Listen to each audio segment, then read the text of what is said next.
aéroportuaire. Au nombre des travaux, on note d'abord la réhabilitation de l'aéroport d'Ndjili. Les conditions d'accueil se sont sensiblement améliorées car les salles d'embarquement et de débarquement sont au standing acceptable. Les installations sanitaires répondent aux normes hygiéniques. Les relations entre les services et les compagnies œuvrant à l'aéroport sont excellentes. Auparavant, on avait des problèmes liés aux infrastructures, que le gouvernement a pu mettre un coup d'œil là-dessus. Même au niveau des tarmacs, il y a eu beaucoup d'améliorations de l'ordre avec la police RVA. C'est un travail que doit saluer. L'initiative que la RVA avait prise pour l'embarquement des passagers, dès lors qu'on a commencé à embarquer des passagers dans des véhicules, le nombre a carrément diminué au pied de l'avion. Quant aux tracasseries dans la salle, en tout cas, pour ne pas dire 10 sur 10, à 9,5, à 8 sur 10, il n'y a plus de tracasseries.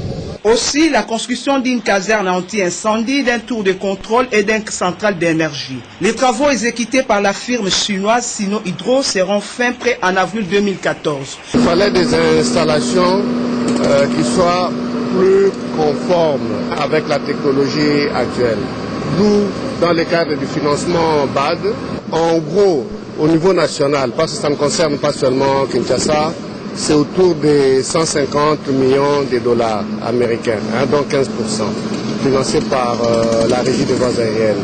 Donc ces travaux vont se faire ici à Kinshasa, comme je venais de le dire. Dans le cadre du même projet, il y aura une nouvelle tour de contrôle qui sera construite à Lubumbashi, et à Kisangani, ce sera la réhabilitation de l'actuelle tour de contrôle, les raccordements au réseau public qui étaient pillés pendant la rébellion. Le choix de ces constructeurs n'est pas un fait d'hasard. C'est après un appel d'offres rigoureux lancé par la RVA en suivant les critères ou les exigences de la BAD. Il a été également demandé que ces travaux soient suivis par un bureau de réputation internationale, et c'est une société canadienne qui a été sélectionnée, qui suit pour le compte de la régie des voies aériennes, avec la régie des voies aériennes, les travaux qui sont en train de se faire sur ces chantiers. Toujours dans les soucis d'améliorer les services, un aérogare modulaire sera construit à